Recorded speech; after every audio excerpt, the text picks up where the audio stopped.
Yeah, okay. I knew that. I was checking. What I was saying before I was so rudely interrupted by my own mute button. You know what? It hasn't happened in a while. Every once in a while you just have to stay on your toes. Anyway, what I was saying is, thank you, by the way, this is Quilt Nerd. Welcome. We nerd out here on quilts. And if you're new here and you don't know what that means, I'm going to tell you what that means in just a minute. Maybe you stumbled upon this show and you're like, what is this? What is this thing, this quilt thing, right? I mean, why isn't she some old lady?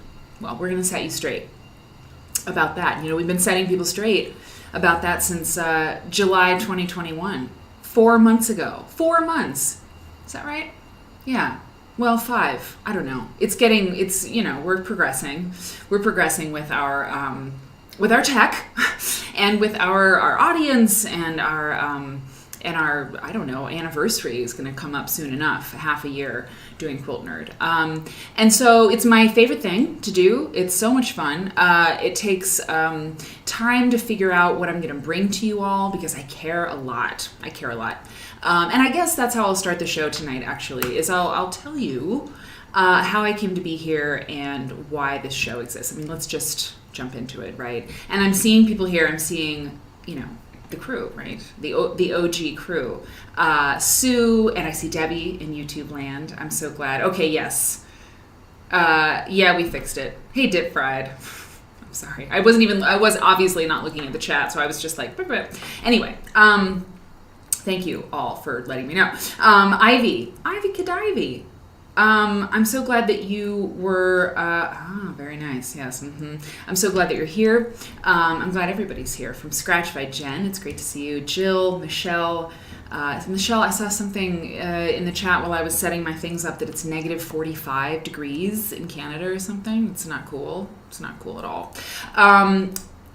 We've got Quiltish in the chat. Oh, it's 34 degrees Fahrenheit in Canada. Well, yeah, where you are, Quiltish. Anyway, Bip is here. Michelle Van Scrappy, Kelly, Mother Nature. We've got Jill. We've got Sujan is here. Brendan, hey Brendan. Yeah, I'm into the music. It's got to be gospel, soul, or I don't know, some roots country. I've been branching out from the gospel. This is Quilt Church. This show started off with no name, and then it became Quilt Church because it's kind of like, it's church for quilts. But really, it's just a nerd out on them. Okay, so I promise I'm going to tell you what that means. Okay, NDH and Fiandor coming in with the music. Love it. The Write Down and Myra and Kay and Little Bird Stitch. Mary. Crafts for Others, and I'm going to say hi to everybody else here in just a minute. Karen is here, and Nancy, and everybody. Okay, so thank you for coming. So this show is, so I grew up not making quilts, right? But I grew up around quilts because my mom makes quilts, and she works in the quilt industry. And when I tell people that I work in the quilt industry too, first of all, I tell them that I never meant to, because it's like what my mom did, and I was like, I was doing my own thing, writing and performing in Chicago. I'm live from Chicago tonight, but I also live in London sometimes. And so my mom, made quilts and stuff, but I didn't growing up, right? But when I tell people I'm in the quilt industry, most people think, I must sell quilts. They think the quilt industry is like an industry where people make quilts and sell them. But in fact, very few quilts are sold these days. I mean, there used to be this big, kind of a cottage industry where people would make quilts and sell them, but that kind of went away, okay? We could nerd out about why, right? But later. And so the quilt industry is actually, it's like a $4 billion industry. Yeah, it's big. It's bigger than online dating. Online dating is just $3 billion. I got married again, so I'm not dating anymore. But boy, was I. And I use those apps. But I use quilt stuff more because, anyway, quilt industry is really, really big. And it's magazines, and it's live streams, and it's retreats, and it's fabric sales, and television shows, and, podcasts, and books, and patterns and all kinds of things. It's just this huge subculture, right? So when I first got into the quilt industry, I was teaching with my mom on television, and I was teaching people how to quilt on the internet. But at a certain point, and I wrote a book, and I had a fabric line for 5 seconds, and like I did the whole thing. I've written a couple books, actually, quilting books. And I've been an editor of a magazine, quilting magazines, 2 different ones for years. And I love being an editor. But I stopped being an editor so I could focus on different projects like this. So a few years ago, like 5 years ago, maybe 4 years ago, I kind of stopped being as interested in making quilts as I was about reading about them. Because the thing is quilts are not just pretty blankets. They're so much more than that. And it took me a while to realize it. But the thing is that I'm curious about the whole world. I'm curious about everything. I want to know about everything. Politics, I mean, you sort of have to absorb a little bit of the politics part of the world, or you aren't going to understand other stuff. But I like the other stuff, I like philosophy and art and even some questions of economics and just how the world works and how to live a good life and material culture and history, women's history, American history. And quilts lead the way to all of that, because when you look at a quilt, you learn about the world because you can figure out who made it, or maybe you can't figure out who made it, okay? Which leads you into the question of why. Why didn't people sign their quilts when they were making them in the 19th century? A lot of these quilts they're works of art, but they weren't called works of art at that time. And some of them aren't called works of art now. Why? When you look at the technology that is behind every quilt, fabric production, dye production, sewing machines, the history of the sewing machine, it's crazy. Did you know that the Singer Sewing Machine Company, or was it Sears? I forget, but to buy a sewing machine, by the 1870s, like most people had like access to some kind of sewing machine. But the sewing machine was the first thing you could buy on layaway. And a lot of people bought sewing machines on layaway, and you had little banks, like little Singer banks that you would like put the money in or something to give the layaway guy. I don't know. We could look at that sometime. That's what we do here. We nerd out about all these aspects of quilt making and quilts because they're so interesting. And if you have never seen this show before, I challenge you. I think you should get some chips. We like to have potato chips here while we do this show, and you should just nestle yourselves. And sit back and let us just nerd out with you. We're going to look at all kinds of things tonight. There's so many things I have for you. I have so many pieces of content for you. And what I do, this isn't a lecture. It's not a class. It's not a demo or some kind of presentation. I just do a lot of research all the time for various projects in the quilt world, right? Last night we had an idea for a book. Jill had a fabulous idea for a book that, frankly, I haven't stopped thinking about. And it's a book that would be, like profiling famous or significant, right, quilters in history. There's no biographies on these people. We look at all these amazing people. Harriet Powers, Jeffrey Gutchen, right? Remember that guy who like built the studio where, John Lennon like made music, and he was a quilter, and he was like this pioneering quilter. It's ridiculous. These people are ridiculous. They're amazing. And there's no biography book on them, right? So I was like, well, what if I just pitch it, to an agent, right? Just be like, hey, this is who I am. This is what I do. Here's there's a space in the market for this book, what do you think? Would you like represent me if I like gave you, a few chapters or something? Anyway, it could happen. It could probably happen. I don't know. Where was I? Let me pitch a book to you. So I don't present information to you exactly. I pull together all this stuff and then I share it with you, and I discover stuff with you. Because I don't want to, I give lectures, I do presentations. I don't want to polish this up and bring it to you. It would kill me to try to like make it. I want to discover with you. So I gather stuff together and I read things to you, and we look at pictures and we watch video. We're going to watch a little bit of video tonight. So who knows what'll happen. So that's what we're going to do, because it's endlessly interesting. It is. If you like history, if you like, pretty blankets, you're going to like the show. So, Yes, Singer was the first creditor. Interesting. Thank you, Jill. A nun maker. Hey, oh, it's muggy and warm in Pensacola. It's very interesting. Yep. A nun maker is having hot chocolate anyway. Damn it. It's December. This is what is supposed to happen in December. And Dip Fried, by the way, in YouTube land. God bless you. God bless you. You said here, my earbuds were on mute with the sound problem, but actually it was my fault. I was muted. Just kills me. Okay, but it's live. See, anything can happen. It's live. I could put my foot in my mouth. It's happened before. It'll happen again. But yeah, it was me. It wasn't you. Okay, so we're going to start the show with a couple announcements. Really good news. Very good news. And then we're going to talk about the quilt that's behind me. Okay, because every show there's a different quilt behind me, and we start there. It's like our blast off moment. The first bit of news is that there's a New Year's Eve show. There's a New Year's Eve show because there's a pandemic going on, and even if there wasn't, I don't know, New Year's Eve parties. I think I've had a lot of them in my life, and they're great. But I'd really like to be with you this year. I would. So I'm designing a New Year's Eve party. And Brendan Seberg, I think it was you yesterday, because I did an extra stream yesterday.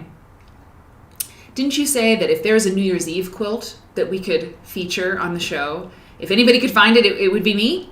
Well, I don't think that's true, because Susan Michael, she's like the unofficial Quilt Nerd research assistant. I'm serious. There's many of you who find many amazing things. Susan is precocious. So, but I did find one.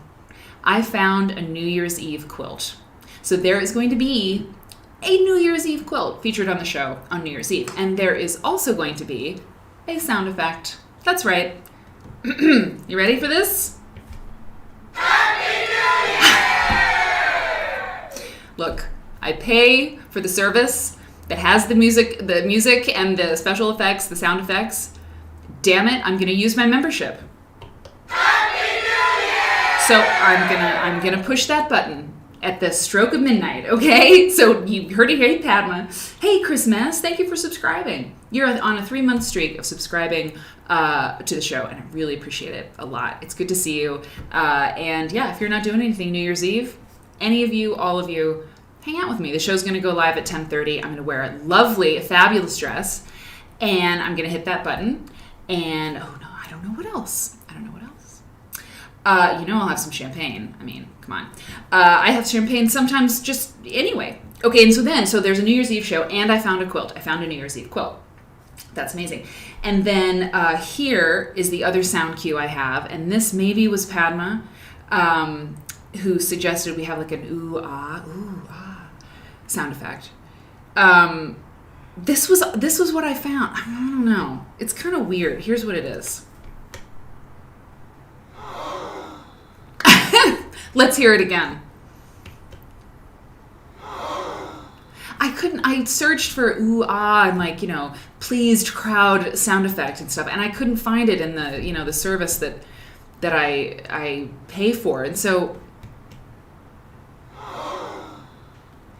no, it sounds more like a crowd going, like a ballerina has just done a twirl or something like that. It's not quite there.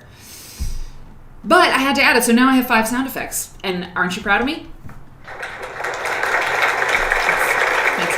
And we know what the other ones are. I'll play them at some point during the show. Hey, Ivana. It sounds just disturbing. I agree with you. I think it sounds a little bit disturbing, too. I'll keep working. Oh, God. Bip says it sounds like a last breath. Yeah. Oh, this is good. Okay, Jill. Yeah, I should have a graduation. Yeah, the graduation song. When we learn something really great, because it's the nerd show. And so there's special emotes, and one of the emotes that we have is when we learn something really great, you put a little mortarboard, the cap and gown cap thing in the chat. So yeah, a graduation song. Yeah, I can't think of it now, but I know what you're talking about. Okay, so sound effects, check. New Year's Eve show, check. And then also, the last announcement is that on Saturday night, if you missed it, we always have a show on Saturday. Tuesday, Thursday, Saturday, always. Thursday's show is at 11 a.m. Central. It's on the schedule. But Saturday night is a special night because if you weren't here yesterday, I let you know that I'm going to be giving you a sneak peek of a video that I am making. It's, going to be ready by Saturday night at 10 p.m. Central. About it's a scathing, it's like a manifesto, right? To all the people who are cutting up quilts to make clothes. It's endemic, it's a problem, and it's an emergency. So I'm making a video about it. I am being very clear in my video how I feel about it and why it's a problem. And so I'm a little bit scared to put it out there because it's going to make some people really mad. It might even hurt some people because they didn't think that they were doing anything wrong. And I get it, but they are doing something wrong, and I'm here to tell them. So, I'm gonna show it to you before I post it on the internet. So it will be on the internet because it'll be live with you, but it's I won't officially post it on YouTube until after you see it, because you're my nerds. You're gonna see it first, and if there are glaring problems, you can let me know, and I can fix them before I actually post it to the internet. So Saturday night, sneak peek, be here. So Friday night is New Year's Eve. Saturday night, it's the first day of the year. Why not do something daring? My grandmother said, on the first day of the year, you should, whatever you do is like, sets the tone for the whole year. So you should, do what you want the year to be like, right? So I try to exercise a little bit, and I try to relax and all of that. Then if something really bad happens, I'm like, oh no, the year's going to be terrible. It's not usually that way. Okay. Oh, nice, Sue. Cool. Sue says, I've been talking about it in Twitter with some quilters I follow. Well, listen, if anybody, wants to come and see that, anybody can come on Saturday night and see it. Anybody who wants to come by and watch it can. I'm very nervous, but it's going to be okay. All right, so that is that. If you don't follow me on social media, Yo Mary Fonz, Instagram, Facebook, Twitch, all the things, YouTube.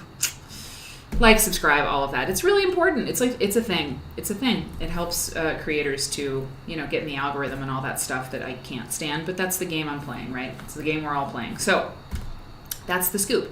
I hope that everybody is well. And if you're not feeling well, I hope you get well soon. And now, let's talk about this quilt behind me. I gotta get small. Hell, small. Okay, and I fixed the chat thing. So obviously the chat was on the starting soon screen, and it was on the screen just now when I was doing the intro. But I have the ability to have the chat up on the screen when we're here in the main show screen, okay? I don't think it's a good idea. It's a great idea if we had some enormous, I don't know. When video gamers stream their video games on Twitch, there's tons of on the screen. There's just all kinds of different things on the screen. The chat box covers up a third of the screen or something. And maybe that's okay for video games. Obviously it is. But we're looking at we're looking at art. It's very important, I think, to see for all of us. I don't want, if I was watching the show, I would not want, a big chunk of this quilt occluded by a chat box. And it's lame because people really, it's nice to be able to see the chat. Because especially when you're watching the replay, hello everybody watching the replay, thank you for watching. You like to see what the conversation is, right? I watch live stream replays, and some of them have the chat thing turned on so you can watch later, and some people don't. But it is cool to be able to see that, but it's not cool to cover up some of this extraordinary quilt with a chat box, right? Are you feeling me on that? Hey, Taxi Bella. Old quilts. Oh, Taxi Bella. Old quilts for sure, man. Old quilts for sure. And new quilt, yeah. I'll talk about it. You got to show up on Saturday because I think you'll really be interested in what I have to say about the whole issue. Hey, great! I'm glad you like the quilt, Kadivi. Yeah, I think you're with me on this. Okay, cool. So what is this quilt? What is this amazing quilt? Well, I've mentioned her before because she's one of my favorites. It's a quilt by Pauline Burbidge. And there's a reason why I picked it, not just because it's amazing, but also because she's one of my favorite quilt makers, but also because I was going to go back to London like next week or something, or even, next week.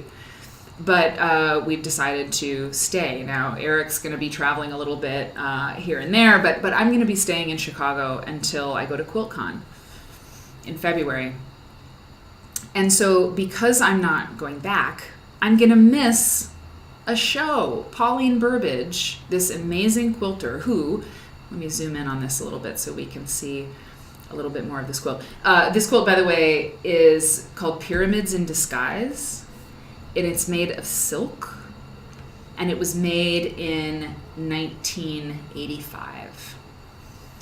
And it's just redonkulous. Oh, I had not seen the pyramids until I zoomed in like this. You see them on the slant? Right? The pyramids in disguise. Maybe there's even more pyramids in disguise. Probably. She's pretty smart. And really good at quilts. But her, I love her work. And there's a show going on right now in Edinburgh, outside of Edinburgh, I think. So hello to all my UK friends. So I'm going to tell you about the show. I've got some information for you about it. If you're in the area, you can go see it.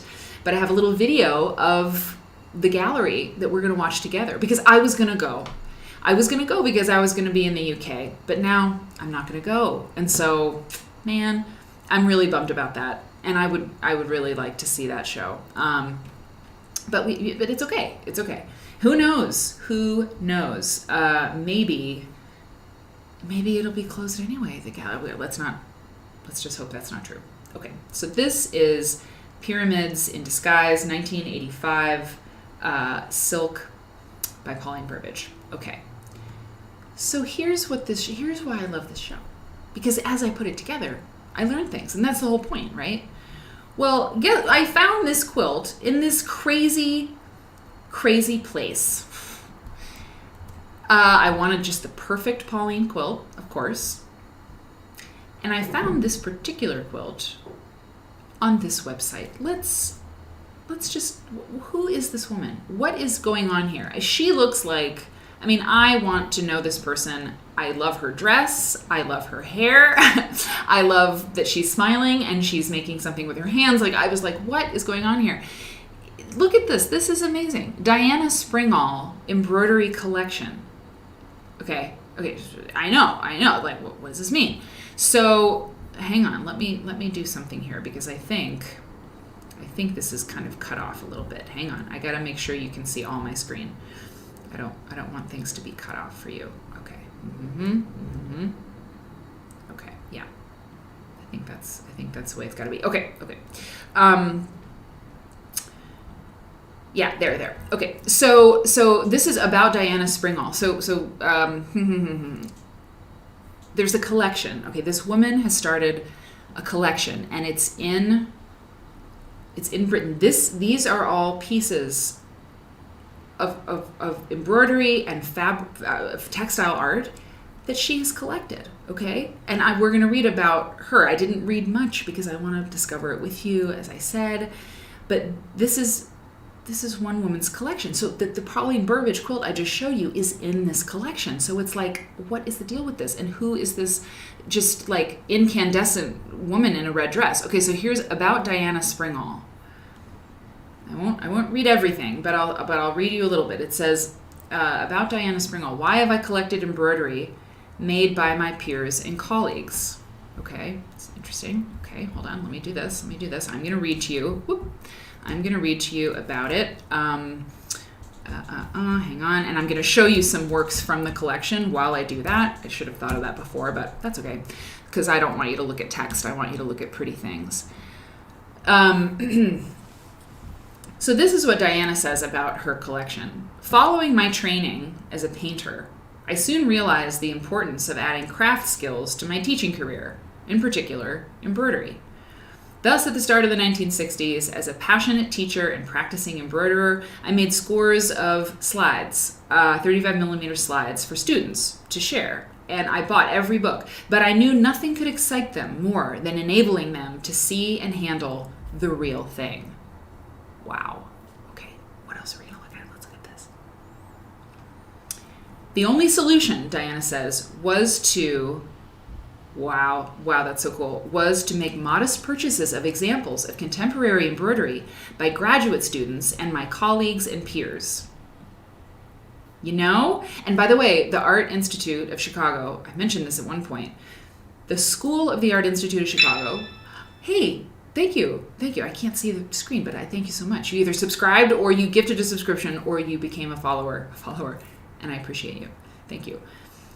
The School of the Art Institute, where I got my master's degree in writing, is obviously connected to the Art Institute of Chicago, the museum. And the School of the Art Institute came first. The woman who started the School of the Art Institute started collecting work to share with her students, and that's what the museum came from that. Wow, look at this. So this is the same thing. Okay. So Diana Springall was collecting art. As time went on, I also became aware that the fine art world regarded crafts as lower in artistic importance. Something that has changed little today, in spite of the fact that most embroiderers have been trained in some aspect of fine art. It is this injustice that has constantly kept me mindful. Hang on, let me show you something. Kept me mindful. Here's Burbidge, right here. Something has kept me mindful of having to be ready to find ways to say that actually we are all equally fine. I pulled these pictures up for you, by the way. Look at this. This is part of the collection that she has. She has the drawing that Pauline Burbidge did of this work. Is that cool or what, man? It's so great. I can't look at the chat right now because I've got this full screen thing going on. So I'm just trusting that you're excited. So back to Diana Springall. She says most of these pieces that she purchased, most were purchased for modest sums, but many were in agreement of exchange, and in several significant cases have been gifts. Everyone I knew was not a collector in the conventional sense. In other words, I was not going to an auction house in years to come. I had not, I had not, however, envisaged what was generously described below by Jessica Hemmings in her foreword to An Embroiderer's Eye. This is also another Pauline Burbidge quilt here, part of this collection.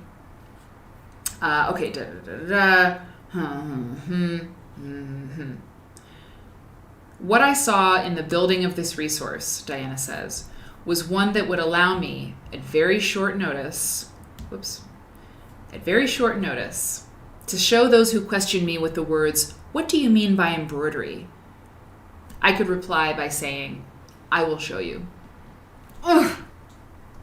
Oh, that gives me chills. That's so amazing. She's so amazing. Did you see her dress? I mean, are you... Okay, so I would say this. I would say you should learn more about this person and this collection, and can we look at her? Just goals. That's all I have to say. Goals. That's who I want to be. That woman is who I want to be. I think I can manage it in terms of the dress. I can just keep that picture for a very long time. The glasses, the dress, everything. It's everything. I love it so much. So yeah, that's where I found the Pauline Burbidge quilt. Isn't that great?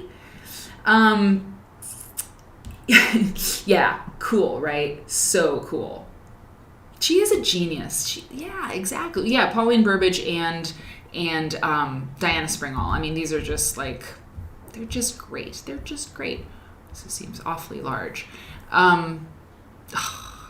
Just love it. Okay, so that's it. And let's just look at this drawing again, right? I mean, that's just awesome. It's just awesome.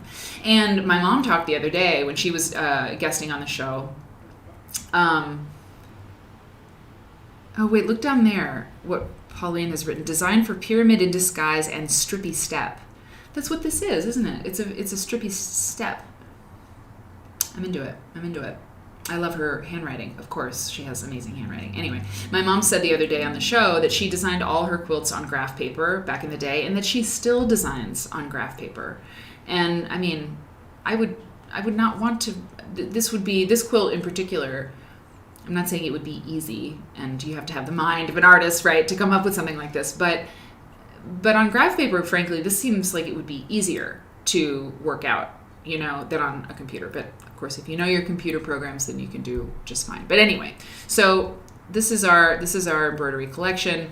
We'll get the notes, in the Discord, and you'll be able to poke around there. Way cool, right? Okay, so here's the deal about the Pauline Burbidge exhibit that I'm going to miss. This is Pauline's website.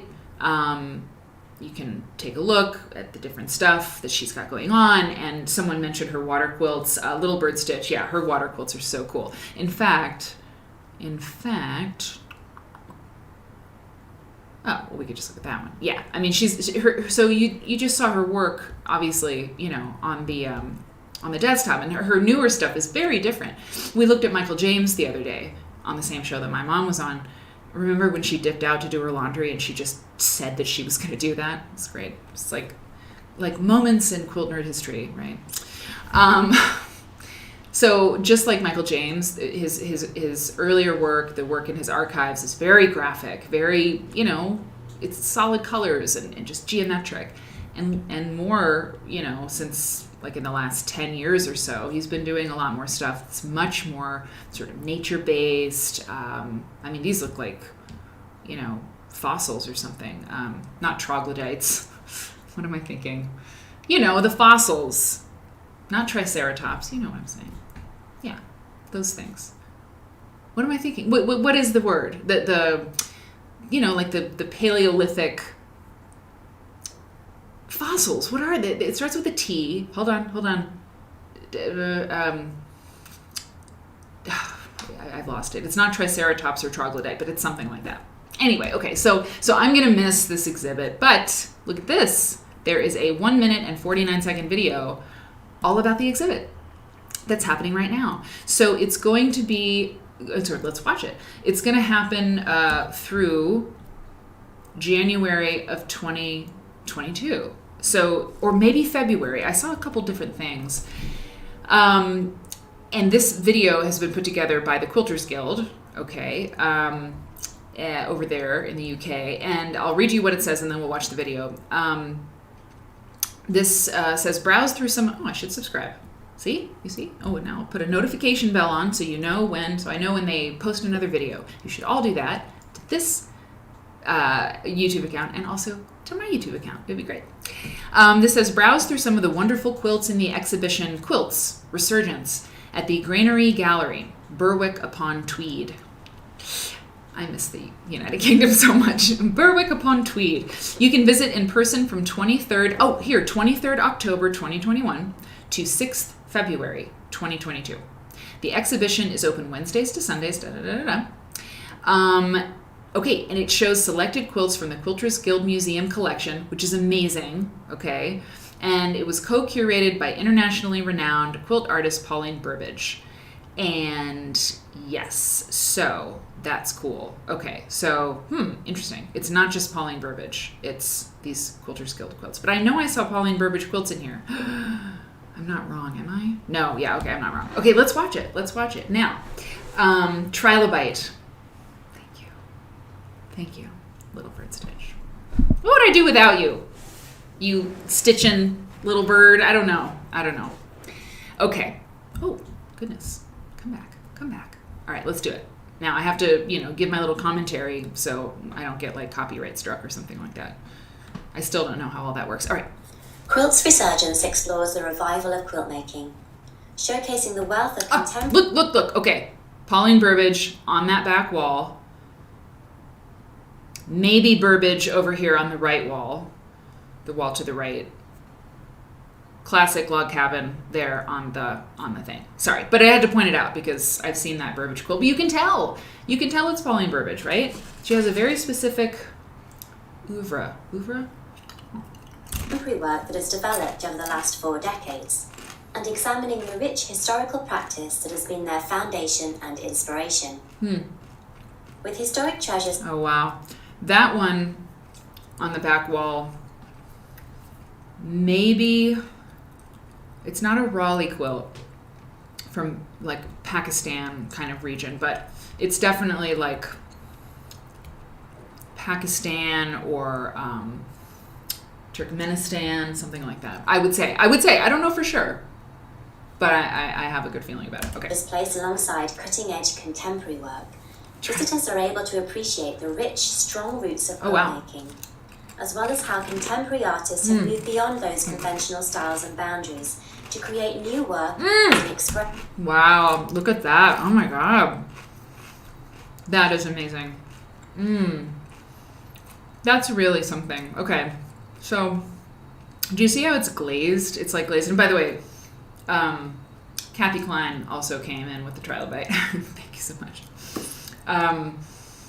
Kathy, I'm so glad you're here, by the way. Kathy and Kathy, there's several Kathys. Okay, yeah. So the glazed look, this is really interesting. I wish I could see the name of the person who made it and what this is called, because Calamanco quilts, right? Calamanco quilts are whole cloth quilts. And this isn't a whole cloth quilt because obviously there's different fabrics in it, but it's referencing Calamanco without a doubt, right? Because it looks a little bit like a whole cloth quilt, right? With all of this intricate quilting in it. The Calamanco quilts, they're not always like glazed or shiny, but a lot of them are. And from what I understand, and we should do a whole Calamanco show because I need to make sure that what I know about Calamanco quilts is actually true.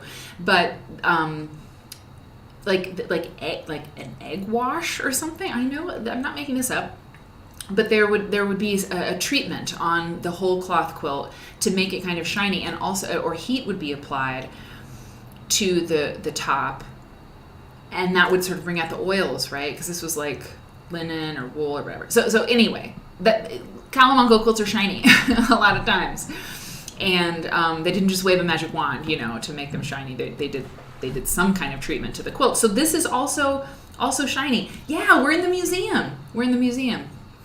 We could have gone to the Fabric of a Nation museum together. Art form. Anyway. Wow. Okay, no.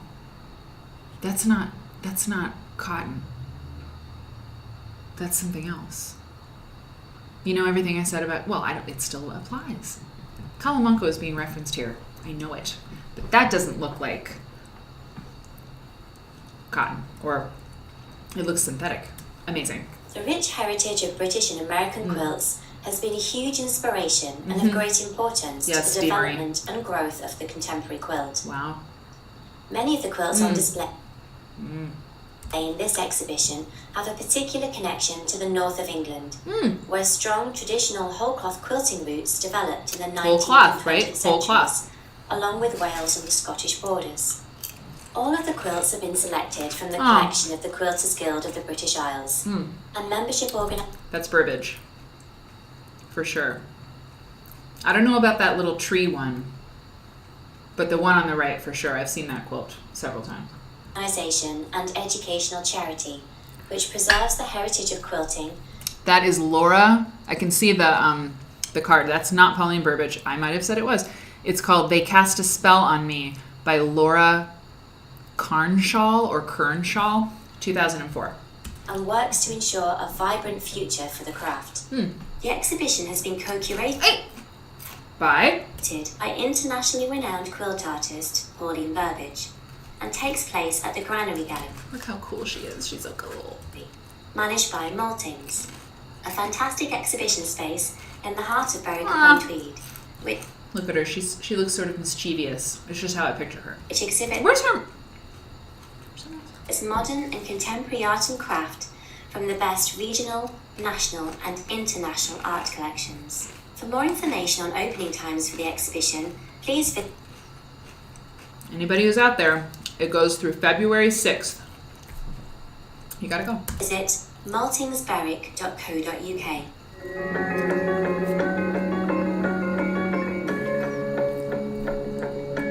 Wasn't that nice? There's more cool videos from the Quilters Guild Museum collection. We should check that out. Jenny Smith, my friend Jenny Smith, my friend and colleague, is involved with them, and I need to see the collection. I can go see some of the pieces of the collection, and I just haven't yet because of the pandemic. And okay, so that was the intro quilt. You know, that was a serious intro quilt. Now, the next thing, I hope you enjoyed that. The next thing I have for you is actually, it has to do with the intro quilt as well. Not because it's a Pauline Burbidge thing or anything about the show, but I have wanted to show you this particular quilt forever. And it just keeps getting bumped to a different show because, well, when I went to put it on the screen and have it behind me, it just didn't feel right. When you see the quilt, I think you'll know. Hey Barbara. Hey Shasta. I'm so glad you're here over in YouTube land. I'm thrilled that you're here. Thank you for coming. So yeah, when you see the quilt, you'll see why it was just kind of bizarre to sit in front of it. But this is an amazing quilt, and I have been wanting to share it with you for a while. Look at this quilt. Look at this quilt. This quilt is the Sojourner Truth quilt by Ray Laury. Ray Laury made this quilt in, oh no, where is that note? Where is my note? Hold on, I've got my notes about Ray Laury. Sojourner Truth. This was made in, oh, maybe they didn't. Yeah, 1988. 1988. When was Pauline's? 1985. So they were obviously contemporaries. For sure they were. 1988. It's the Sojourner Truth commemorative hanging quilt. Okay. Is that right? That's what these people are calling it. I guess it is. Yeah, it is. This is what the Heritage Auctions site has to say about this quilt, okay? But wait, there's more after this. Okay, so beautifully rendered. This quilt features screen-printed portraits of Sojourner Truth. I'm going to zoom in on this. And I'll read to you a little bit about Ray Laury, although she comes up all the time, and that we've never just done one big thing on her, because frankly, she's everywhere. Like, she has so much to do with where we are today with quilt making, and her body of work is so enormous, and she just was so prolific and started making quilts in the 60s and passed away, you know, within this century. And so she was amazing. So it's kind of hard to do a show on Ray Laury. I'd rather just have her come in, you know, where she comes in throughout our time together. Okay, it's been, this quilt has been both machine pieced and hand quilted, made by renowned textile artist Ray Laury. She was born in 1928 and died in 2011. It features a lengthy quote Laury attributes to Truth, which Laury originally read in a small museum near her home in Iowa. It reads in full. We have many booby men in the land, and they came from weak women who say, I've got all the rights I want. I tell you, if you want great men, you must have great mothers. Why, children? Raising babies is the greatest and most important business that is done. How can a woman give brains to her baby when she hasn't got them herself? And signed on the purple border, Ray Laury, 1988, and the upper edge contains a quilt sleeve and a wooden mounting rod. Okay, so yeah. Ray Laury, Sojourner Truth quilt. Okay, pretty amazing. So this, by the way, this quilt is not, I can't see the price on it. There's heritage sites, auction sites that will show you the price or not. I don't think this has been sold. I mean, I think it's still available because usually they'll say sold on these things, okay? But it didn't say that. There's also, it's interesting, I didn't notice that they have the back. The back is a checkerboard pattern. It's nothing crazy. She has a label on the back too with an image. But so there's this. Okay, and I wanted to show you this quilt because it's wonderful, right? It's wonderful, and I came upon it very much by accident. I've seen a lot of Jean Ray Laurie's quilts, but I'd never seen this one. Well, let me just tell you a little bit about her. Just the first part of her Wikipedia entry, just a paragraph. So those of you who don't know her, right, can see can know a little bit. Oh, help, I'm big. Oh no, I was reading the thing. I did what I didn't want to do. You guys, really? Ugh. Why? What happened? What's happening to me? Let me see what it looked like. Hold on. Oh yeah, great. Well, I bet you're just on the edge of your seats. I was zooming in. I don't know. I mean, Eric ought to be watching the show. Like, I need a producer, right? I need a producer. Okay, let's try that again. Can't see. Oh God. All right. I'm just gonna pretend that I have a producer and he screwed up. That's right. Okay, so let's zoom in a little bit here. And I can read to you about Jean Ray Laurie while you're looking at this wonderful quilt. Okay, and you know what? You know what I'll do? I'll even do this. I'd like to hide completely. So I'll do that. Oy. Okay, sorry about that, guys. I can't believe that. Yeah, okay. So we move on. It's fine. So here's a little bit about Jean Ray Laurie. Okay, thank you, Jill. God bless you, Ivy, everyone. I do need that third monitor. Someone said it, and it's really true. But you know what? I gotta watch my pennies. So Jean Ray Laurie. Oh, and I have something about Sojourner Truth too. Let me read about Sojourner Truth. Let me do that because that's what I'm talking about. When we have these quilts, we have the opportunity to learn stuff, right? And I was like, Sojourner Truth, what do I really know about Sojourner Truth? Not a ton. So before I tell you about Jean Ray Laurie, the woman who made this quilt, this legendary woman who made this quilt, let me just read to you a little bit about Sojourner Truth because, I mean, isn't that the best thing we could possibly do with our time? I mean, I'm serious, obviously. So this is from the National Women's History Museum about Sojourner Truth, okay? So, oh, and you know what? See, everything's fine because check this out. There's another quilt. There's another Sojourner Truth quilt by Jean Ray Laurie, and I can't explain it. Look at this. I found this one. It's by Jean Ray Laurie. I don't know. I found an image of it online. I don't know more about it. I don't know who owns this. Maybe it's the San Jose Museum of Textile. Maybe, but it's just a crack up. Okay, let's talk about Sojourner Truth, and I'll show you the first quilt again, and then we'll come back to this one. Okay, so this is the one that you should have seen before. From the National Women's History Museum. A former slave, Sojourner Truth became an outspoken advocate for abolition, temperance, and civil and women's rights in the 19th century. Her Civil War work earned her an invitation to meet President Abraham Lincoln in 1864. Not bad.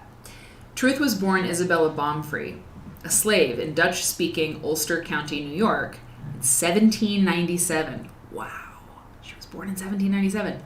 She was bought and sold 4 times and subjected to harsh physical labor and violent punishments. In her teens, she was united with another slave with whom she had 5 children, beginning in 1815. In her teens, in 1827, a year before New York's law freeing slaves was to take effect, Truth ran away with her infant Sophia to a nearby abolitionist family, the Van Wageners. The family bought her freedom for $20 and helped Truth successfully sue No way. Really? That's amazing. Helped her sue for the return of her 5-year-old son, Peter, who was illegally sold into slavery in Alabama. Wow.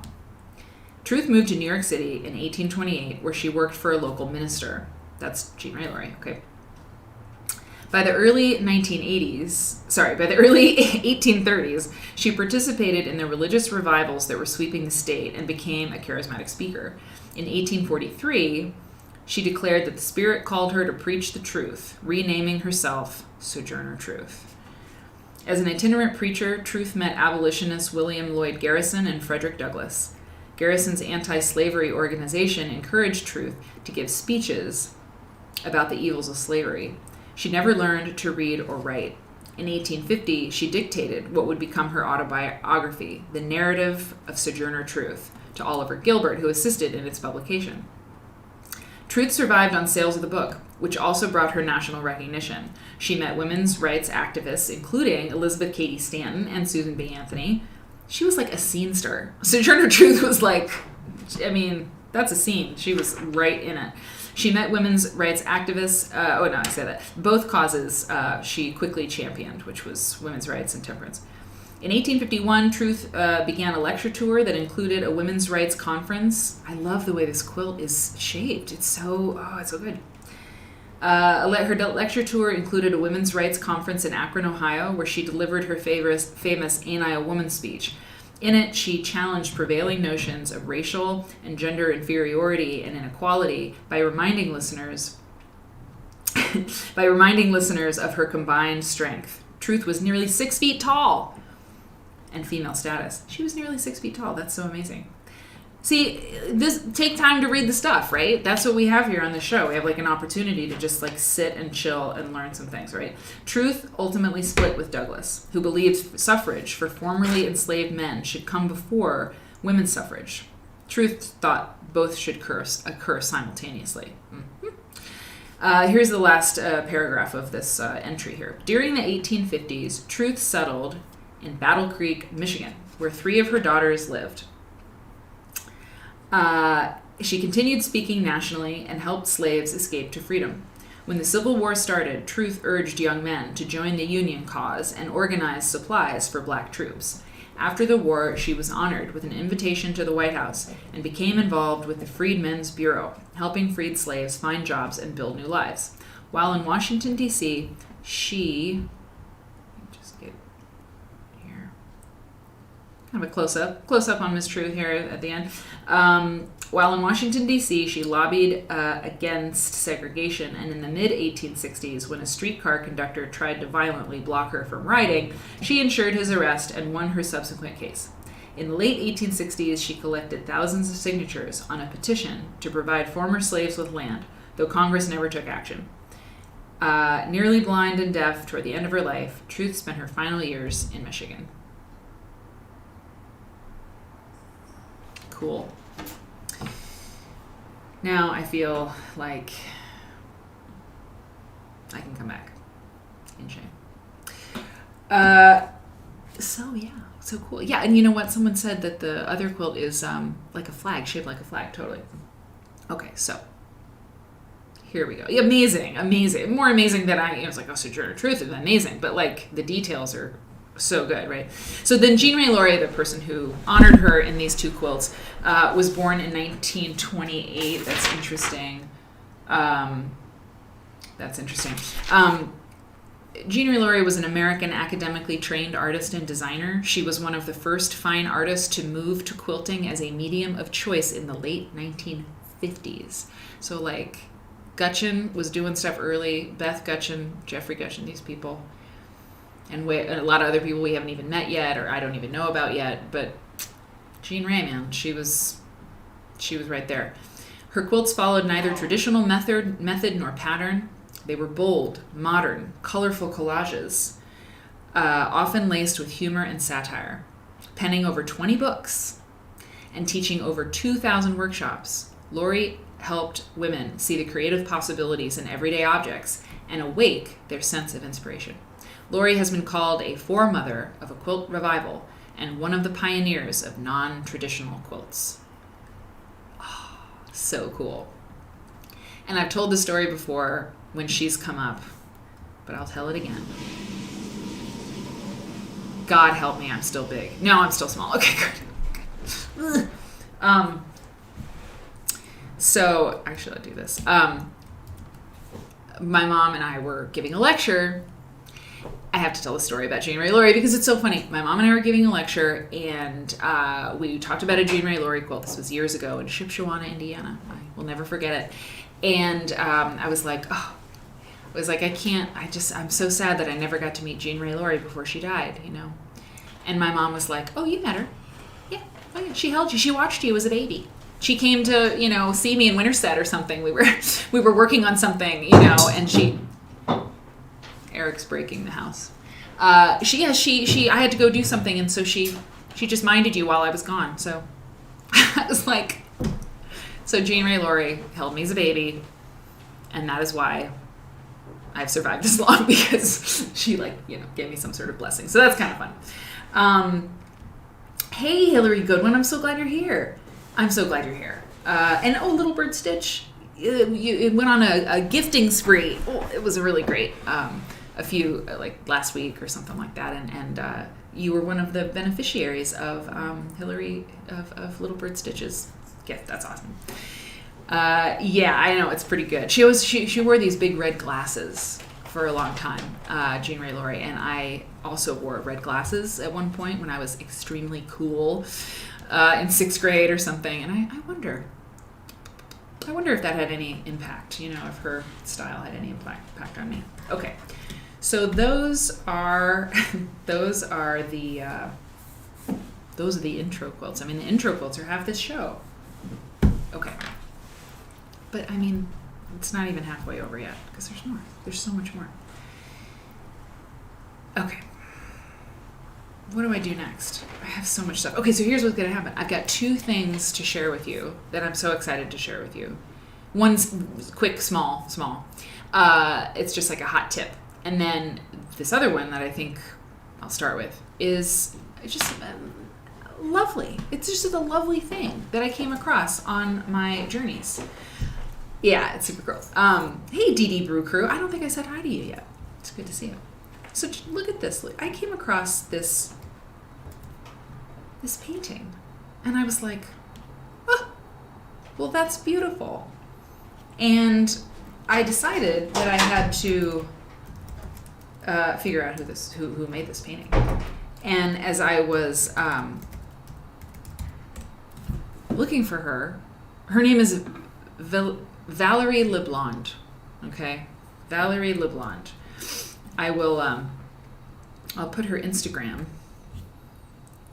No, that's not true. That's not her. Never mind. I don't have her Instagram yet, but that's okay. It's actually Valeriane. I don't know. Here's who it is. Okay, and I have so many pictures that she's painted, and most of them have quilts in them. Not all of them. Not all of the pictures that she paints have quilts in them, but so many have quilts in them, and they're so delightful. They're so delightful. And then, I mean, there's a product that she sells that I think we're all gonna have to get. You'll see. I know, it's so calming. It's very true. It's a very calming. What is the word? It's a very calming aesthetic, right? Okay, so this is Valeriane. It's VALE with an accent, like the accent that goes up and to the right. VALERIANE. Valeriane, beautiful. LeBlond. Okay. Thank you, Susan. So this is a book. Okay, this is a book that she wrote. So I guess there's 2 products that a lot of us are gonna want, right? Because this is cool. But let me read to you about her, because some of you may some of you will not be surprised maybe when you hear some of this, judging by the pictures that you're seeing. Okay, so here's what she says on her website. I am a French and Quebecer artist who has lived in Wales since 2007. I was brought up in Angers, France, and went to live in this beautiful country of Wales after graduating in literature in Nantes. Nantes, Nantes. My French pronunciation is terrible. That is me saying that, not Valeriane. Back to her. I live in an old farmhouse near... that's Welsh. So, I mean, my French is amazing compared to my Welsh. And that is not going to be easy for me to say. But Aberystwyth.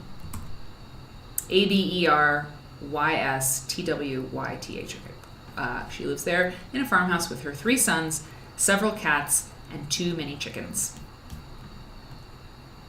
Okay. I have a little studio at home where I paint while listening to French radio and sipping posh tea. Oh, I love her. I have a picture of her in here too. In winter, the wood burner is lit. I think this is her. I'm pretty sure this is her. It's weird though, because I've got a couple different pictures of her. I've seen them. And I don't know. I mean, I know it's her, right? But there's a couple pictures that she looks different in these different pictures. So anyway, let's get to her more artwork. There's so much to see. In winter, the wood burner is lit, and I have a cat or two purring by my side. I think we all would like your life, Valeriane. In summer, I struggle to stay indoors and paint more during the evening. Look at these pictures. My artworks often deal with the idea of belonging. Most of my works have details and sub-stories. Look, that's a very Welsh quilt in the background, right? If you know your Welsh quilts, you know that's looks pretty classic. She says, most of my works have details and sub-stories that you may notice if you look longer. I love reading novels and wanted to be a writer when I was a child. There is a narrative aspect in my paintings, and I often have to write down what I have in mind before I start to paint it. I also illustrate picture books, which is a great way of combining my 2 passions, books and painting. Yeah. I mean, they're just so lovely, aren't they? They're just real sweet. This one, I mean, I don't know. There's some of them that I grabbed. She produces a lot of work. And there's some that I have grabbed that are, I don't know, they're really, really lovely. Okay. Accent grab is the opposite. Okay, yeah. Okay. Thank you for people who help out with tech stuff in the chat. I really appreciate that a lot when people are having trouble and you help them out. So thank you. See, she looks different than that other picture. I don't know if that other woman was this woman, but that is definitely Valeriane. Okay. Yeah, the crooked roofs. There's this whole, her aesthetic is just really specific. Look, I mean, it's really nice. Now, did she say she paints on wood? Did she say that? Listening to it. Okay, I did it. I don't think she said that, but some of them seem like that they're painted on wood, but I don't know. You know, this painting is really a good example of this, what she was saying about sub-stories. I mean, that person is looking very sad, you know? And so there's definitely a story here, but there's a quilt on the line, you know? So we're here for it. I just like this. There's no quilt. There's a lovely bird. That could have been the background to the show tonight. No quilt in this either. I threw in a couple that are just lovely. It makes me want to go to Wales. I've been wanting to go to Wales for a while. I hope to have that happen in the next, within the next 6 months. It would be nice to do that. Maybe I could go visit her studio or something. Wouldn't that be nice? Quilt Nerd field trips, It could happen. There's a few more here. This is a picture of her work in progress. Let me see. Oh yeah. Okay, so, oh boy, I really have a lot. I have so many. Okay, so I'm gonna flip. They're so good you could look at them for a while. I know. But we're gonna go. Look at this. The lovers. The lovers. And they look like they have sort of graying hair. So maybe they're husband and wife. Look at this. There's a 2022 calendar. So I was thinking, like, I don't know, like, maybe that should be a giveaway, you know? Should I try to get that going? Now that I said it, I better do it. But something, you know, because that would be so perfect. Or maybe I could get like a coupon code or something, you know? Wouldn't that be nice? Was there a floating cow? Ivy, was there a floating cow? I missed it. If there's a floating cow, I'm interested. So let me, I gotta see if I can like either get some calendars for a giveaway or at least like, I don't know, something's gotta happen with this. I mean, it's 2022 calendar and it's almost 2022 and oh, look at that. It's great. Yeah. You gotta have a calendar that you like looking at. I mean, we've all had calendars we just hated, right? We can't do that. Can't be that way.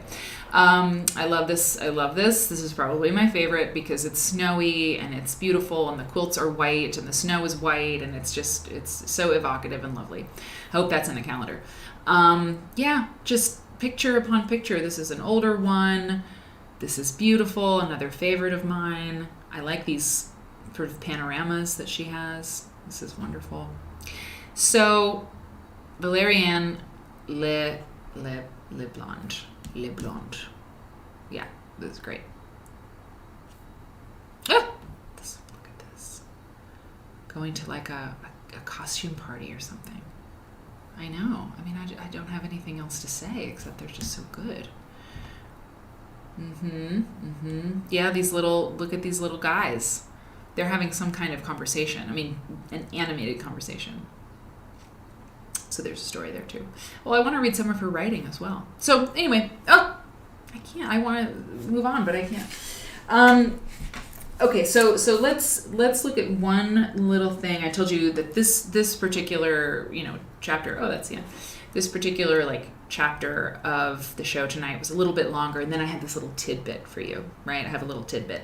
And the tidbit is this. I was poking around. I'm going to get big again. Then I'm going to remember to get small. I was poking around on the Met website, and I came across one of my favorite quilts of all time. Now I'm going to get small. Don't worry. I'm saying. Okay. Branches and Vines. Which was made in 1875 by, in 1875 by this woman named Sarah Elizabeth. Anyway, it's just such a beautiful quilt. And when I was looking at it, I noticed that they have a video associated with it at the Met website. And this is that video. And we're not going to watch the whole thing because it's not all, well, you'll see. It's not all about the quilt. But let me show you. So here, it says Story Time with the Met. Dear Baobab by Cheryl Fogo. Okay? And so I was like, wow, cool. It says this week, Met educator Christina reads Dear Baobab by Cheryl Fogo and connects it to Branches and Vines quilt. I was like, well, this sounds great. I'm showing it to you because I think if you have kids in your life, whether you have kids of your own or you have grandkids, then this looks like a really nice, they do story time from the Met. And I thought I would tell you because, that's a cool thing to show a kid who can't go outside as much as they would like to, And the date on this is March 25th, 2021. So I think there's a whole lot more of these story times that were being made in 2020. Anyway, so we're not going to watch the whole thing because the quilt doesn't come in until the very end. Hello, friends. Welcome to Storytime with the Met. My name is Christina, and I'm so glad to see each of you. We'll be gathering every Thursday at noon for a book and an activity. Okay, so she's very nice and very welcoming, and she's going to share this book. And it's got a tree theme, I think. Step beside the tree and listen to its voice. Okay, so she's listening to voice, the tree, blah, blah, blah. And then toward the very end, I was like, where does the quilt come in? Where does it come in? but it does. See, I mean, it's really almost at the end before she talks about it. Okay, here.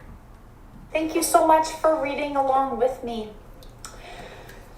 Reading this story reminds me of a quilt that we have in the museum's collection in the American wing. Looking at this quilt, what do you notice? What colors do you see? When you look at the leaves and the branches in this quilt, what do you notice about them? What kinds of stories do you think they might tell about the trees that they come from? They should show it bigger. I have an activity that we can try together to help us understand what stories that trees around us tell. So I went in my neighborhood and I collected a few leaves that I liked, and I thought I would try. So then she does an activity, and it's great. It's great. So that's it. It's a tip. It's a quilt-related thing that is for kids, and there's an activity and a story. So that's it. That's all I want to say. These are the sorts of things that, you know, when you come across them, when you're researching quilts or looking at quilts, it's a perfect example of why doing something like Quilt Nerd has value, I think, because these kinds of little bits, these little nuggets of information and tips and things, before this, they just didn't go anywhere except like across my computer, or someone might mention it to me. And I know social media is a place where we can share these things, of course, but social media is just, I'm just really bad at it, and I'd rather do it this way, you know? So yeah, that's what that is. It's a little quilt-related kid video with an activity. Okay, so I'm going to take a quick break, and then we're going to come back and look at Tracy Emin, one of my very, very favorite artists of all time. She makes quilts. She made quilts for a long time, and we're going to see some of those. And this is a not safe for work warning. There's a lot of profanity that shows up in her work, and so if that's like not your jam, I hope you'll stay anyway, because it's a lot more than just like bad words on quilts. Definitely. And I think you'll see that. So but yeah, there's bad words on quilts. Bad words on quilts coming up after the break. So stick around. It's good stuff. Okay, I'll see you really soon. Okay, bye.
saw Sarah Quilt subscribed at Tier 1 for 6 months. Thank you so much. I appreciate you.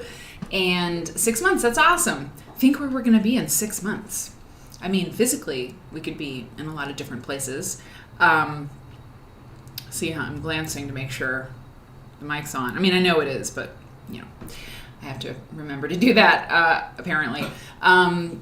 6 months from now, 6 months from now, it's totally possible that I will still sometimes forget to turn the mic back on. But I think it's also possible that I'll have a third monitor. And wouldn't that be great? Wouldn't that just be a reason to celebrate?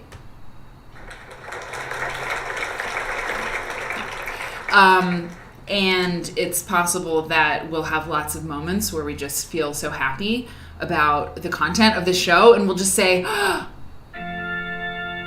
must have done something good in my life to have this show on 3 times a week at least. Okay, let's see how else we can work this in, and who knows? I hope that I'm here in 6 months, but maybe I'll do something terrible and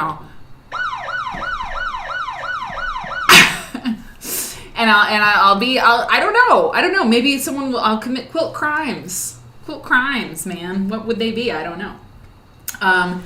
Yvonne asked about when am I planning on to do some tier 2 level memberships. It's a very good question. What is my next big thing? Yvonne, I feel like there's something. Someone gifted a subscription. Someone gifted a subscription to. Who did it? Oh, a hype train is close. You guys, a hype train is close. Yvonne, I think maybe I should figure out how to do a few more of these technical things, right, before I do a tier 2 subscription. And the thing is, so in Twitch land, and I don't, the YouTube world has subscriptions too, which are totally different from Twitch. I haven't even looked at that yet, I should probably do it. Because you can subscribe, you can have memberships on YouTube, but anyway, I want to be able to offer something good. Because in Twitch land you can do tier 1, tier 2, and tier 3. Tier 1 subscriptions are $4.99. Tier 2 is $9.99. It's great. And Twitch takes half of everything, by the way, which is lame, but it's also, we're here because they're here. Thanks, Twitch. And then the tier 3 subscriptions, get a load of this, $24.99. $24.99. So, the tier 2 thing, I just want to give you something. It's important. And Little Bird Stitch gave all these subscriptions, and who was it? It was actually in my notes to thank the person who donated. You donated through PayPal, because I have a donation button on my Twitch channel. On the About channel, there's a button for my Instagram, and a button for my Facebook, and a button for something else. And a donation button, and it goes to my PayPal, and it's totally safe and all that stuff. And was it Word and Bird Nerd, or was it Little Bird Stitch? I don't know. I'm so sorry. I have it here to look up so I can thank you personally now. But I'm thanking you now, and I'll get your. Maybe you don't want your name said. I don't know, but you donated to me. And that is huge. It was amazing, and I really, really appreciate it. So anyway, I want to, maybe it's if you subscribe at tier 2, you get a free calendar from Valeriane LeBlond. That'd be cool. So I gotta work that out. But I don't know. There's so much to do. So maybe I could have taken a Twitch class, but Eric's gonna give me a coaching lesson with somebody who can really help me with different things. Wow. Okay. Yeah. Welcome basket to Dana Simpson. Thank you for gifting us a tier 1 subscription to Prairie Susie. I'm so glad that you're here, Dana. It's amazing. And Court Quilts, you need to get the notifications. I think you got to check your phone to make sure your phone has, the notification thing turned on. And then if you click follow me on Twitch or YouTube, you can get notifications when I go live. So that's about it. And by the way, also for folks who have come by new, I start the show at whatever hour, I say on the schedule, but I don't come on until about 10 minutes in, because it takes time for people's notifications to show up. It's amazing they show up at all, even when yeah, it's just amazing that we have that capability to have a notification. So I give it a little time and then come on about 10 minutes after. Okay. Cannot breathe. Oh, you know what? So cannot breathe. You said in YouTube, over in YouTube, you said we need more videos of you and your husband. And I'm sure Eric. I'll tell him. I would love to do more of those on my YouTube channel. It was really fun. And you asked about where you can donate, and you can donate on my Twitch channel page. Go to twitch.tv/ohmaryfonz and then click about, and then there's a donate button there. So yeah, you don't ever have to do that, but if you do it, that's awesome. Okay, so let's talk about Tracy Emin. Like I said, if bad words offend thee, you're not gonna like this, but I think you should stick around and watch. Okay, let's do this. I'm small, and let's do this. Do you some of you know Tracy Emin? Have you heard of her? Thank you. Okay, Little Bird Stitch. Thank you. Oh, I shine a light on quilts. That's lovely. And the solstice. Dee Marie mentioned that too. That it's her favorite day of the year. I saw that, Dee Marie, and that's pretty awesome. Yeah, and people have been talking about LeBlond, right? And her work, like Etsy. Barbara was saying that she's on Etsy, but that she's taking a break. So we'll watch her, and see what kind of product she's offering, and I don't know how much her paintings are, if you can get them in that way, but now we know about her. She's on the radar, and maybe if we make friends with her, she'll give us free stuff. I'm kidding. Okay, so here's Tracy Emin, and some of her quilts. Okay, so I'm going to read to you as I go through these images from something written by Miguel Angel Medina, from the University of Malaga, okay, in Spain. This is I got this from open access, and it's an open access thing. Arts, it's called Arts, and it's a sort of not a clearinghouse. That's not really what I mean, but it's a forum where people are putting their academic papers up and things, arts related, and it's a little bit long. I'm not reading it all for sure, but it's got an interesting tone to it. It's not just like Tracy Emin's Wikipedia page or something. It's a little bit more introspective about her. So, hey, Mantra. Mantra is gifting a tier 1 sub to Defreezer. Thank you so much. That's awesome. We appreciate you. The gift sub thing is a pretty cool feature, I think. Okay, so let's hear from Miguel about Tracy Emin.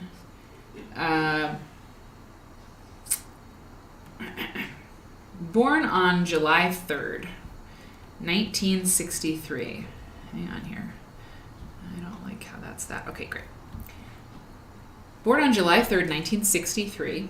So wait a minute. I was born in 79. I'm 42. So Tracy Emin is how much older than me? If she was... So she's like, if she was 16, she'd be 10 years old. So she's in her 60s, almost in her 60s. Is that right? That's crazy. Eric. Tracy Emin is a British artist with Turkish Cypriot origins that in a few years changed her complete anonymity to become known and reckoned as one of the most famous active artists within the current international artistic landscape. So if you don't know, Tracy Emin is a very big deal, okay? And somebody, okay, art school training for sure. Yeah, okay, so which baby farmer in YouTube land knows Tracy Emin because you went to art school, and 1,000%, you know Tracy. Thanks, Angela, that's very sweet. Okay. Only the controverted Damien Hirst, controversial maybe, the most relevant representative component of the so-called, young British artists, okay? That was this group of people that were the group of artists who were called the Young British Artists, the YBAs, at their height.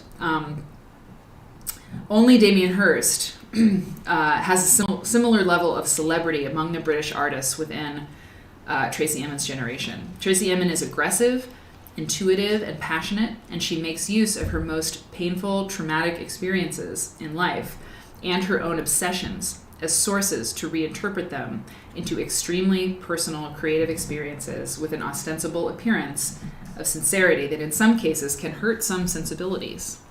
Okay? Yep, Rusty Cat, you know this.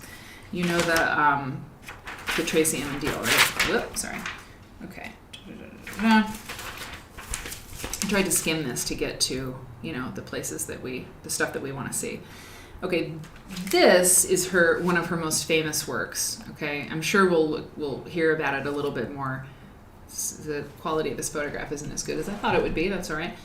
This is a work called Bed, and Bed is an installation piece, and it's her bed. It's all the stuff, right, that was around her bed: cigarettes, condoms, liquor bottles, and stuff like that. So this was a really provocative work that she did. In, what was it, 90 something. We'll find out. And this is actually, there's Tracy Emin with Bed. It's a much better picture. I'll leave that there. Okay. There are many artists whose work can be known without references to their biographies. Thanks, Mantra. There are many other artists whose art may be understandable without knowing the details of their childhood, sexual relationships, or their way of thinking. This can be the case with Henry Moore, Jeff Koons, Francis Bacon, but there is another group of artists for which life and art are inseparable, as their life events sustain their own artistic works. This third group of artists practice an autobiographic art that has been termed confessional art by some. According to David Gallinson, this person that he's referencing, confessional art should be understood as, quote, practice of the visual arts in which painters and sculptors have used motifs drawn largely or exclusively from their own lives.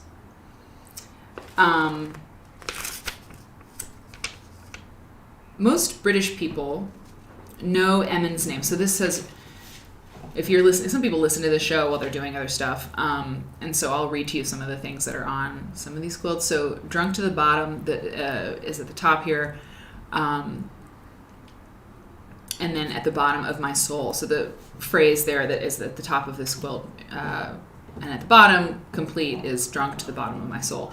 And here the embroidery says, it's not where I thought, somewhere distant, passing me by, not yet, dead for me, this is another place, right? So it's this, no, there's more writing in here. There's another place, I try to hold the hand of a cheat? I'm not sure, it's hard to read. It's hard to read in this particular picture. It's a really high quality picture, but I think you'd have to see it in person to really get it. I don't know, that last word, I'm not sure. So among current active artists, let me go here. Tracy Emin is the most extreme case of an artist practicing of such confessional art. In this context, it's interesting to mention that in 2003, she was voted twice as position 41 on two very different top 100 lists. In 2003, on Art Review's list of the most important people in the art world, Emin occupied position 41, raising her above David Hockney, right, another British artist, and Damien Hirst, who was number 62. And the same year, Emin was also listed as position 41 in the Channel 4 program 100 Worst Britons. So, love her or hate her, right? Tracy Emin is very... people love her or hate her, right? She's divisive. Most British people know Emin's name, but very few know her artistic work. It's hard to get a proper knowledge of her work without the main support of the knowledge of the claimed biographic data to which each of her artistic works is claimed to appeal to. Okay.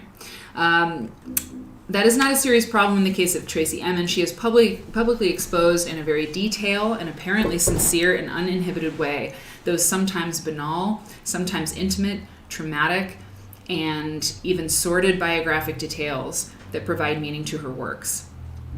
how she has built her own image has been extensively analyzed. Is it ghost? Natalie, it might have been ghost. That last word might have been, yeah. That unchaste exhibition of weaknesses, fears, traumas, and obsessions has supported the negative critical judgment from all those who erroneously underestimate Emin's talent, identifying her as an impudent exhibitionist or a vocational provocateur. Tracy Emin has turned her own life into a public spectacle, an exhibitionist artist who fits well in the context of a contemporary voyeuristic society. It's really, looking closely is really good. Her letters are all hand cut, obviously. I mean, it's probably obvious that they are. And if you've seen my COVID quilt, which is almost done, I mean, Tracy Emin has absolutely influenced what I'm doing with applique. I hand cut all the letters for my friend Sophie's. She had a baby who I'm going to meet tomorrow. I'm so excited. I made her a baby quilt it was an alphabet quilt, and I hand cut all the letters. And I think it's Tracy Emin, her work, that it showed me early on. I mean, before I even realized I was going to be doing applique quilts at some point. I mean, I love the hand cut look. I don't want a template, I don't want to have my B's all match and my R's look perfect, right? Of course, she's an artist, and what I've got here for you too is a lot of the images of her art. She does neon work, and she's a wonderful. She draws and all that stuff. So she's really good. She's really good at art. She's not accidentally making amazing letters, but they're freeform, right? Which I think is really great. Okay. All her artistic production revolves around herself and her life experiences, or at least the artist has us believe that. The outside world does not seem to interest her, except for those details that directly affect her. On these grounds, her harshest critics have put her egocentrism or egotism at the center of their criticism, as if this fact could itself be enough to devalue her artistic work. At this moment, it's useful to enter into the details of her private life to fully understand Emin's artistic work. A twin of her brother Paul and daughter of the Turk Cypriot Envar Emin and his wife Pamela. Tracy Emin was born in London, but very soon her family changed their address. The hard years of her childhood and adolescence, including some sexual abuses and her rape after coming out of a disco on New Year's Eve, 1976, when she was 13 years old, are reflected time and again in her artistic work. This is particularly true for the series of monotypes. I'm skipping ahead here. So she made a lot of quilts and patchworks for a very long time. Okay, I'm going to go to that part. She's collaborated, I'm going to skip around now, with Vivienne Westwood, the famous British designer, clothing designer. She did a sponsorship deal with Beck's Beer. So Tracy Emin has had a lot of commercial success. I mean, she's famous, and in the art world, she's a name that you really know. A lot of people know, and so she's been savvy, I think, in her career. I want to get to okay.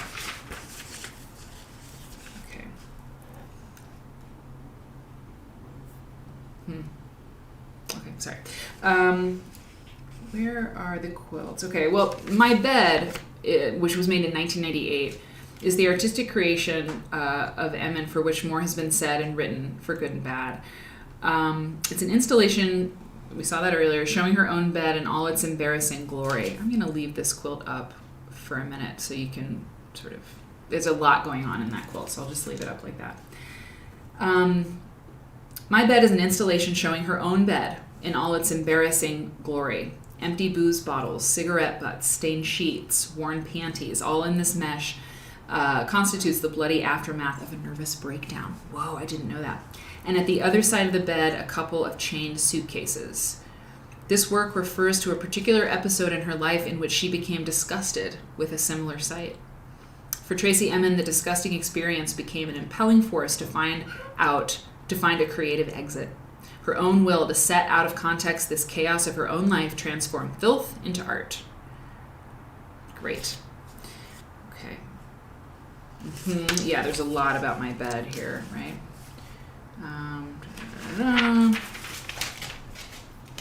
I mean, what do you think? Or what do you think about the Tracy Emin stuff? I mean, they're quilts, right? I mean, I've had a Tracy Emin, file for a long, long time to show you, but I don't know. I mean, I think this kind of thing it's so important to look at. You're not going to see it in a quilt magazine. You're not going to see.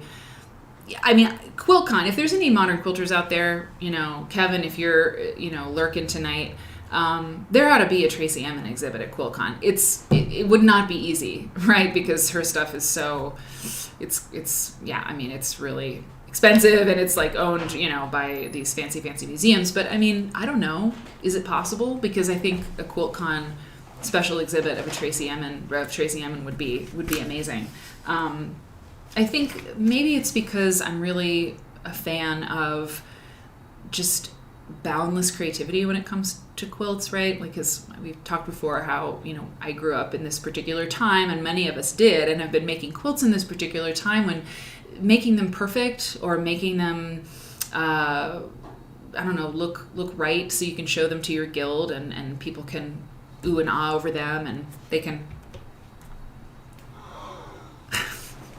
It's not the right sound effect yet. But I mean, having them be sort of perfect, making quilts out of magazines, using the patterns that you find in magazines and using the fabric that they are advertising you use, for the quilt. Like that's just kind of what I grew up with.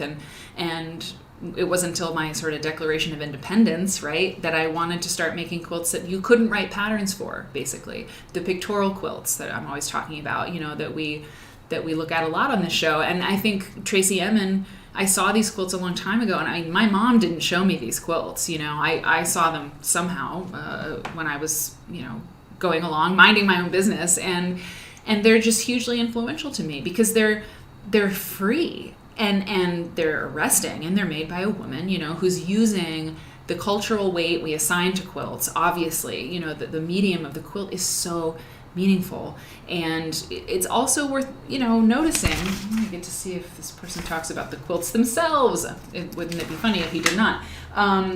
But is she an art quilter? Is she a member of SAQA? I don't think so. I could be wrong, but I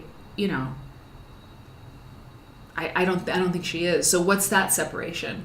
Why is the fine art world and the studio art quilt world so separate? Because Tracy Emin is part of this fine art world. The woman we looked at earlier who owns the Pauline Burbidge the quilt, that wonderful woman who has the art collection, right?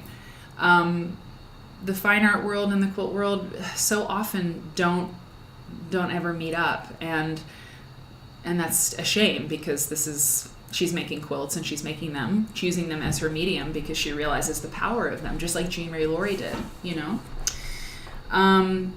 Rusty Cat says they need time to it says Little Bird Stitch Rusty Cat is responding to Little Bird Stitch, who says they need time to process, right? Yes, it's a lot. It's definitely, there's a lot going on here, and Rusty Cat responded, you need time to process them. They're incredible. They have a punk aesthetic, and they take me back to my art college days at the turn of the millennium. Yep. And over in YouTube, Witch Baby says, I don't think her work is egotistical, personally. I think it speaks to a female experience of the world, which isn't witnessed with a patriarchal context without intense criticism. It's true. I mean, when a woman, when a female artist, when an artist just is basically, I mean, it's so transgressive. Quilts are not supposed to have, foul language on them, right? It's completely at odds to have, profanity on a quilt, right?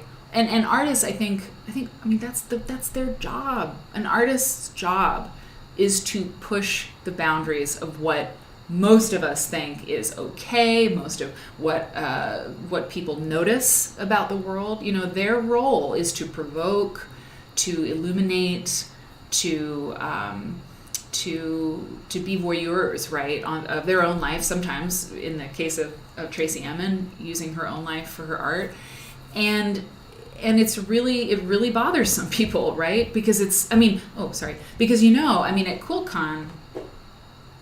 at QuiltCon, it's like when there's profanity on quilts. I mean, I wonder if some people have dipped out of the show when they saw bad words on these quilts, right? Because at QuiltCon, it's happened before. Oh, thanks, Shutterstock.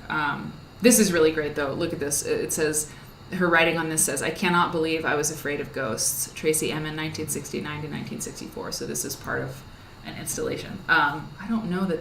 No, that's not the bed piece. But at QuiltCon, when there has been bad words on quilts, and there have been many times,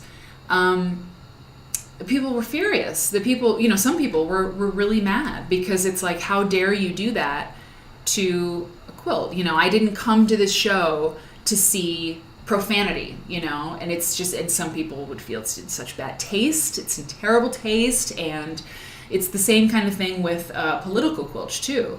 It's like, get your politics out of my quilts, get your profanity and your nudity, right? Get your sexuality out of my quilts. And I think the question is, well, why? Why? For this particular person, that's how she's expressing, herself, and by using the quilt as her medium. Wow, yeah, this is intense. By using quilts as her medium, she is saying,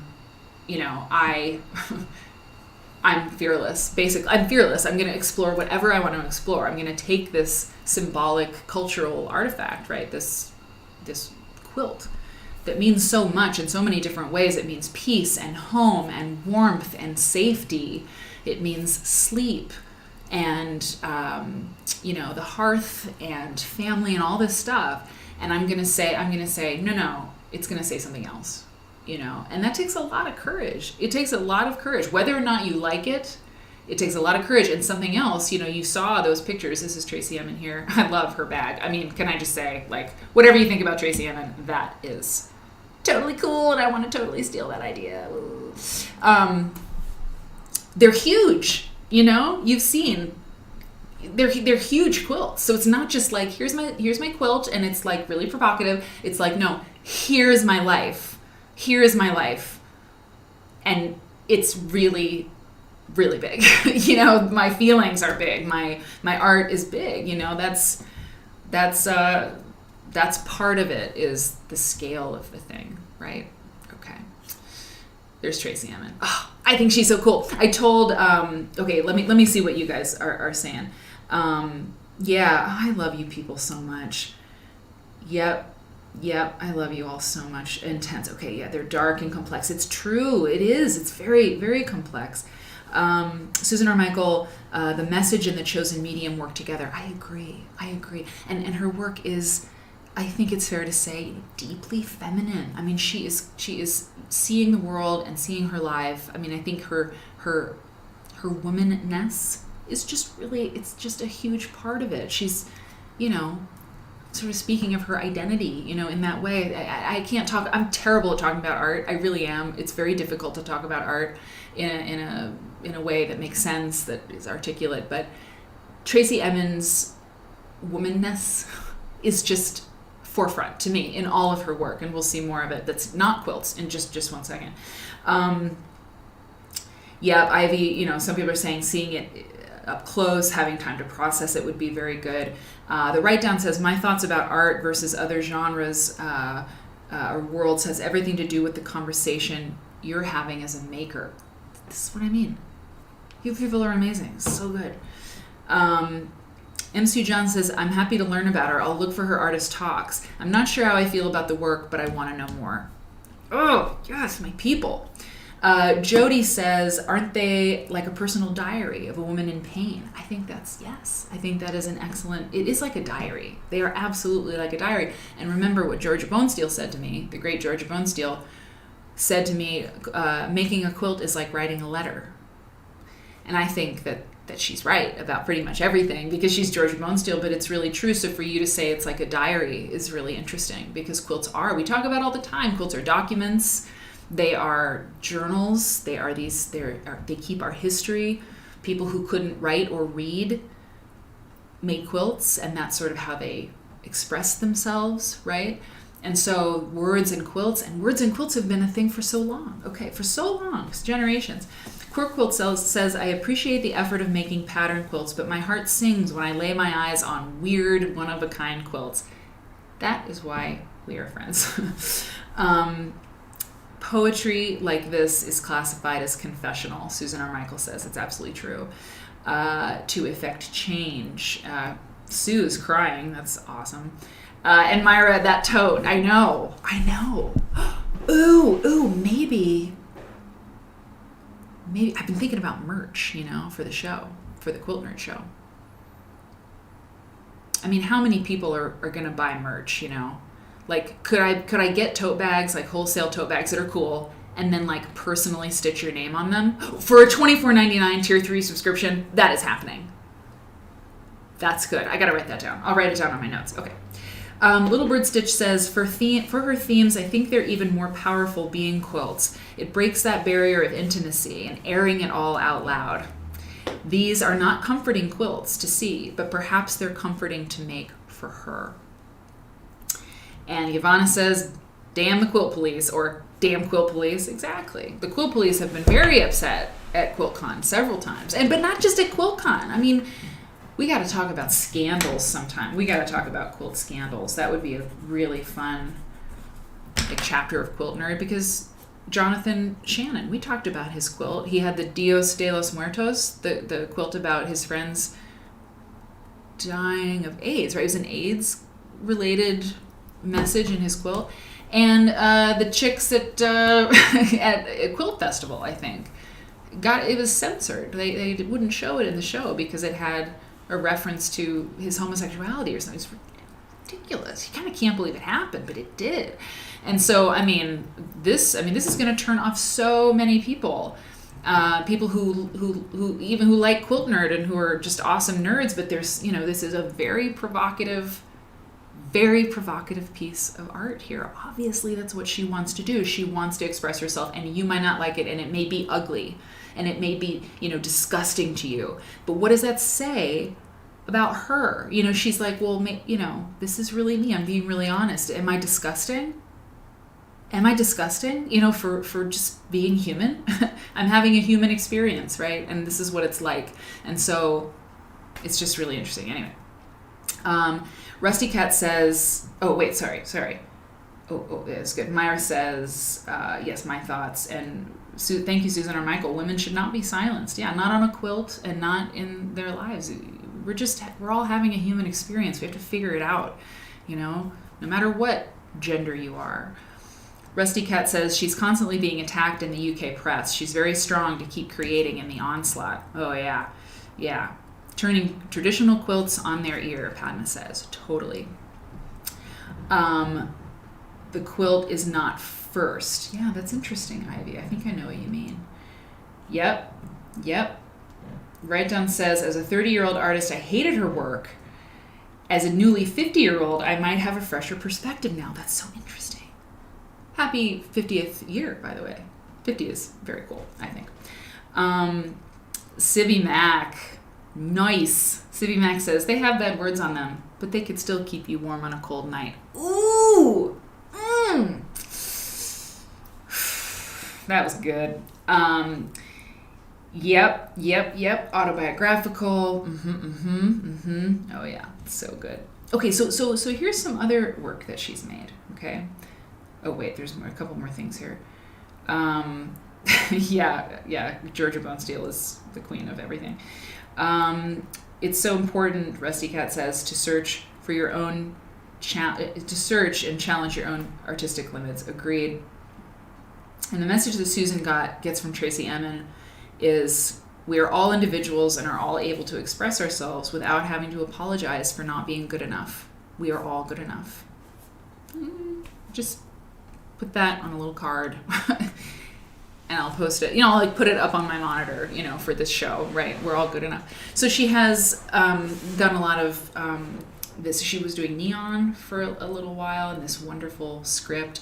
And I see a lot of people kind of ripping this off, actually. And there's no new ideas under the sun, but I feel like Tracy Emin was doing a lot of this neon statement stuff, these messages, almost memes, before other people were doing it. And I think this is King's Cross Station, but it says, "I want my time with you," on neon, at a train station in London. And Ms. Ninepatch says, by the way, over in YouTube that, ouch, this woman has a lot of pain in her life. I think that that's fair. And don't we all, don't we all? If I made art about the pain that I've had in my life, and, it's like, if I was really honest about it, that art would be pretty intense. It would. I mean, you don't get to 42 and have an easy story, I think, because life is just really hard. So, here's another bag, Myra. Here's another bag. International Woman, Me Every Time.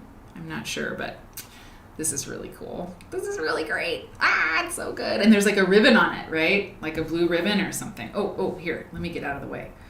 Hang on. Help, it disappeared. So this is great. I can't move it over too much because it'll disappear, just like I did. But this is really cool. Yeah, if there was like a $100 subscription, I'd figure out how to make some of these. This is so great.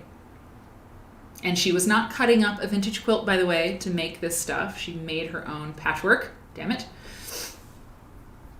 Okay, let me come back. Hello. All right, a few more pictures here. Rusty Cat, it's 3 a.m. You gotta go back to sleep. Rusty Cat, go to sleep. I'm so glad that you were here. You're great. And you had a lot of great things to share tonight. So, go to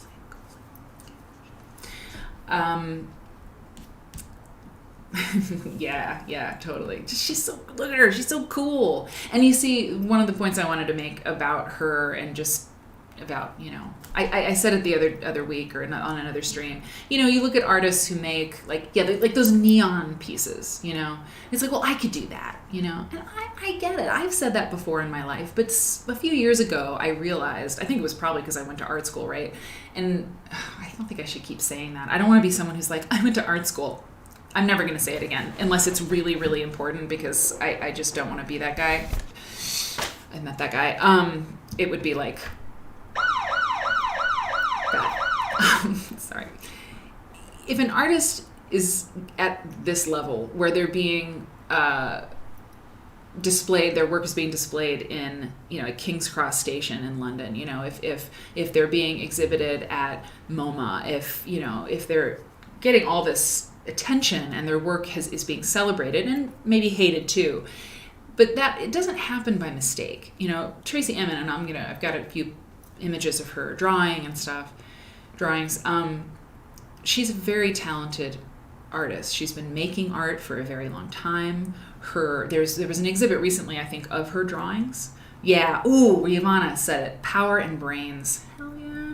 God, she's just awesome. So you see, she's a painter. She's not an illustrator, but she printmaking and sculpture and writing and photography. I mean, she's really good, and she's very experienced, and so people who'd say, oh, anybody could put profanity on a quilt, it wasn't even that complicated of a quilt. I mean, look at some of the stuff, things that you all make are much more complicated in terms of piecing, 1,000%. And an artist like Tracy Emin probably has people working for her in the studio model. She might not have even sewn those ultimately, or some parts of them. It's true. And it's not that much, it's not a scandal. It's just the way some artists will work in their studios. So, you could say, well, she's not even that talented, but then you look at her whole body of work, and it's like, oh, I mean, look at those works behind her. She made, this is her studio, so she knows what she's doing. This is an illustration of Kate Moss, 2000 or 2008. I mean, come on. Forget it's Kate Moss. It's like a nude, right? This nude sketch, and it's just beautiful. It's just wonderful. Look at the face. I can't draw a face like that.